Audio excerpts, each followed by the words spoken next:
Hello, everybody. Hi. Thank you for watching our Facebook Live. It's our second parent info session this week. We're going to try and make this a bit more casual, so it's less boring for everybody, since I will be doing a majority of the talking. So this week's topic, we are specifically focusing on some of the things in the Montessori methods. So what does the Montessori method include? We're going to be talking about basic principles. We're going to talk about elements in a Montessori education, and also provide you with one of our materials to show you how we actually take part to engage in a Montessori education for your child. First of all, in a Montessori education, there's three major players, right? There's the environment, there are the children, of course, and of course the adults as well. Okay, so in a previous parent info session, we talked about how a prepared environment contributes a lot to a Montessori education. First, I want to talk about the environment. Our environment, just like over here at Monteca International Play School, a prepared environment should be a spacious space, very spacious one, an open one, a tidy one, and we like to use the term that the space itself is very beautiful and attractive to children. This opens up for a lot of exploration for the children, so they feel free to sort of explore and discover what's around them. And of course, all our furniture, all our shelves, tables, and such, they're all proportional to children's size. This is very important because children need to be able to access all the different materials that are presented in the room all on their own with no help, right? This provides them with a certain degree of freedom, and also hones in on their self-discipline skills as well. Okay. Another very important part of a mixed age group is, like mentioned before, it's a mixed age group, which is normally is about 3 years in grouping. This favors a lot of spontaneous cooperation skills. It triggers their desire to learn. It also hones in on mutual respect, and also, very importantly, this allows them to acquire deeper knowledge of whatever the materials that they're trying to help each other with through teaching these materials. So the older ones teach the younger ones, and vice versa, right? Okay, so when we're talking about the child in a Montessori education, the key role is of course looking at their development. Okay, in Montessori, there are different planes of acknowledgement as well. So in the 0 to 6 plane, Dr. Montessori calls it the absorbent mind. Absorbent mind is a very interesting concept. It's like a sponge. When you put a sponge in the water, it sort of just absorbs all the water. This is exactly the same thing as what Dr. Montessori would label the absorbent mind as well. All this knowledge just flows into the child's mind, and they absorb it. And it is up to us as educators to trigger them to reach their maximum potential as well. Okay, it's important for us to provide an environment that allows them to meet the needs of one certain period. If the needs of one period are met, then they're more likely to success when they reach the next period of learning. Okay. We also know about sensitive periods. Sensitive periods are basically periods of time where a child will be especially attracted or interested to learn about a certain topic. So for example, using pouring water, okay, that can be the fine motor skill of picking up a cup or a jug to pour. They might repeatedly do that. So that's a sensitive period for the child. So this is something observers should also be making assessment on, to make sure you give the child lots and lots of practice for that. Okay. Of course, in Montessori, one of our keystones is to follow the child. By following the child, we mean we follow each child individually because they are unique, and we assess their development to ensure that we provide them with different age appropriate and skill appropriate materials, so they can learn at a better pace. Okay.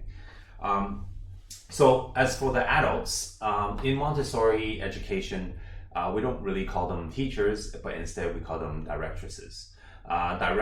Director, they are just like the name sounds. They direct instead of just teaching what we think they want to learn.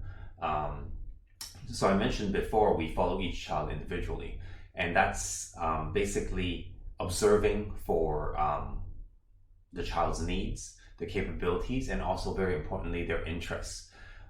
We base on that. We base on those elements that we look at to offer different opportunities to do their work. Okay. We build intelligence with concrete purposes. Okay.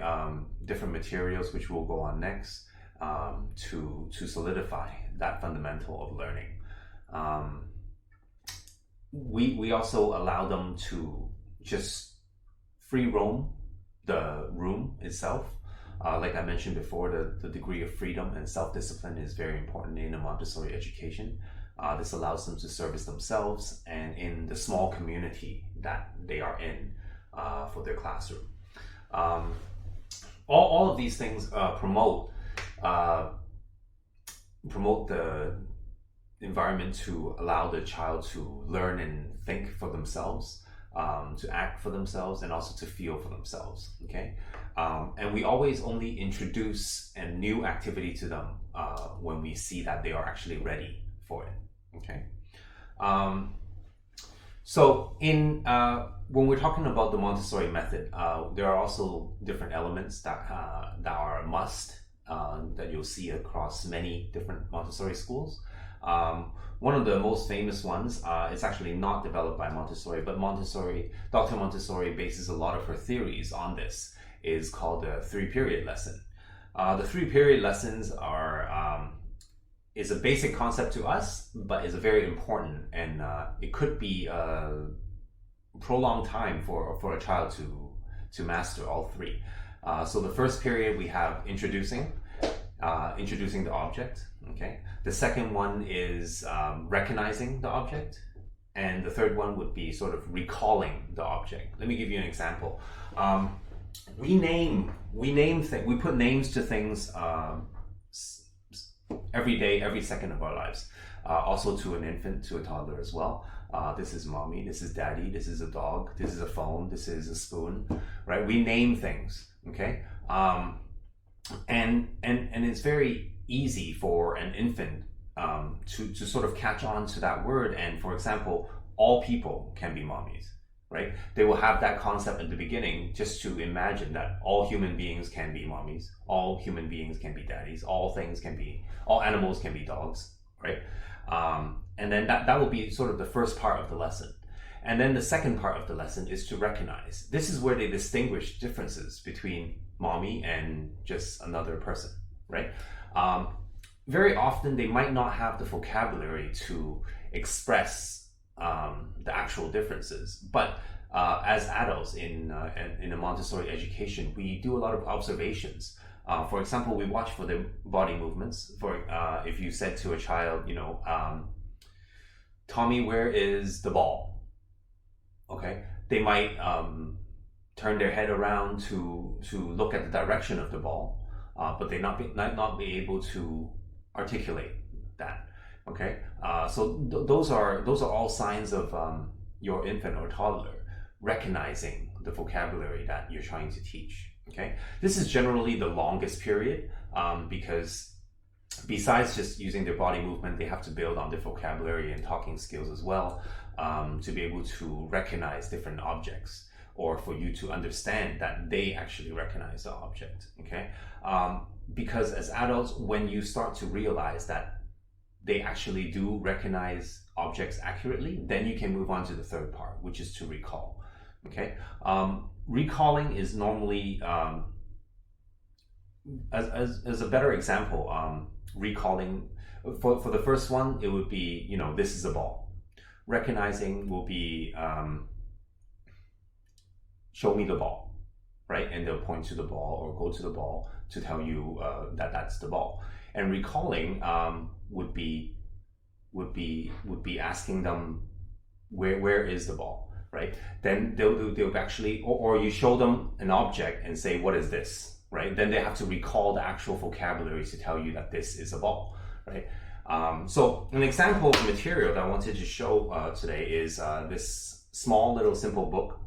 Okay, so in this example, we would be showcasing the children. For example, this is a blue shirt.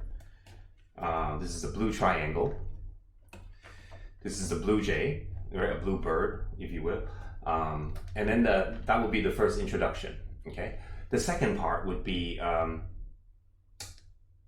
Tommy, where is the blue shirt? Can you show me the blue? Or where is the blue shirt? Okay. Then they'll be able to find you the blue shirt, right? And in the third one, where you recall, you can actually be asking, Tommy, what is this? If you ask this and they say, and they're able to tell you this is a blue shirt, then this part of the lesson you've achieved that they have learned that this is a blue shirt and those vocabulary as well. One of the very important things for these materials is to ensure that the child does not feel failure. Okay, and what I mean is not saying, you know, don't ever let them fail, but instead you should always set them up for success, right? Do not move on to the third part unless you are absolutely sure they're able to recognize the object, right? So in this case, they won't feel discouraged, and instead confidence will be built upon. Okay.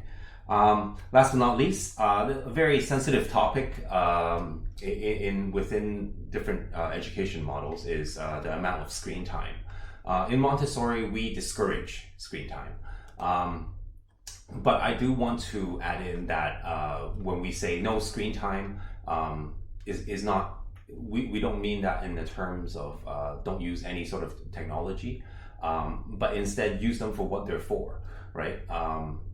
In Montessori, it will never happen that we will take out an iPad or an iPhone to sort of show them a video of some sort.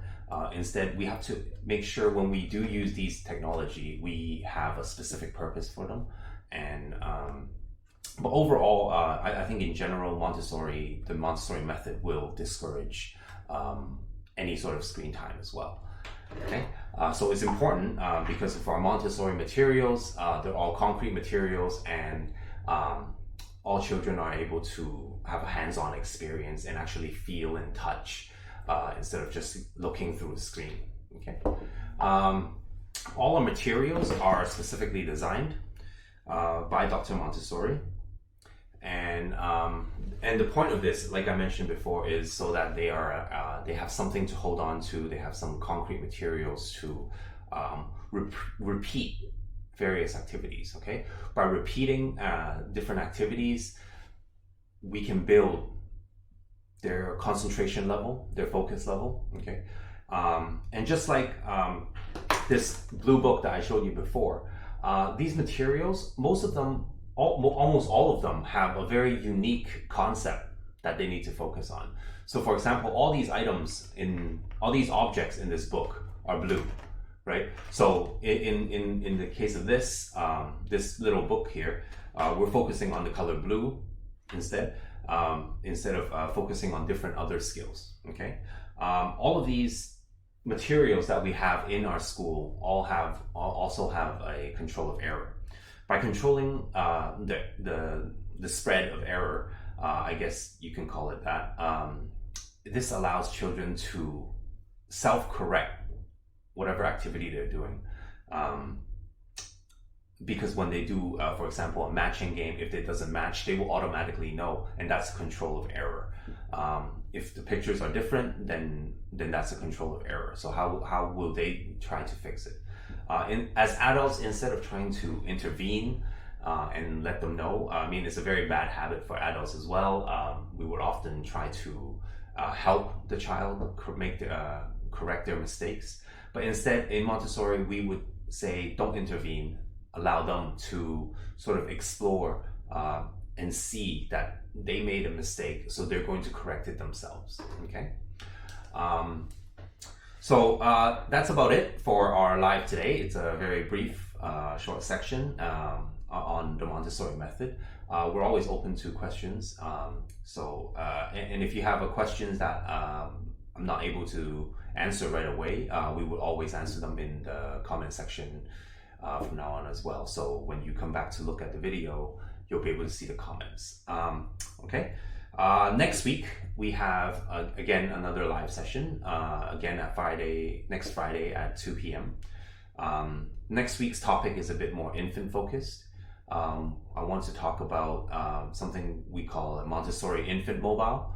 I'm going to introduce to you 4 different mobiles to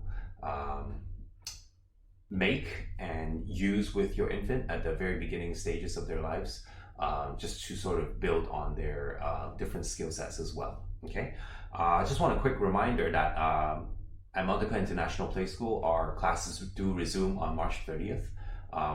Right now, we are open to all inquiries and enrollment right now. We do have our regular program for our Montessori Journey, Montessori Family, extracurricular activities such as the book club and our cooking class by Chef Kyle will be going live again on March 30th to resume. And we're also launching 2 new programs, the Toddler Independence and the CASA Independence, which allows you to drop off your toddlers or kindergarten age children to go through a Montessori experience. Please do follow our Facebook and Instagram pages for more updates and news, promotions and such. Okay. Again, we are a Montessori inspired play school in a playgroup format. All our classes are directed by AMI directresses. We serve children 0 to 6 through our localized curriculum to build a strong fundamental for desire to learn and enjoy their journey in life. So until next week, please stay healthy and be safe, and we will see you soon. Thank you for watching.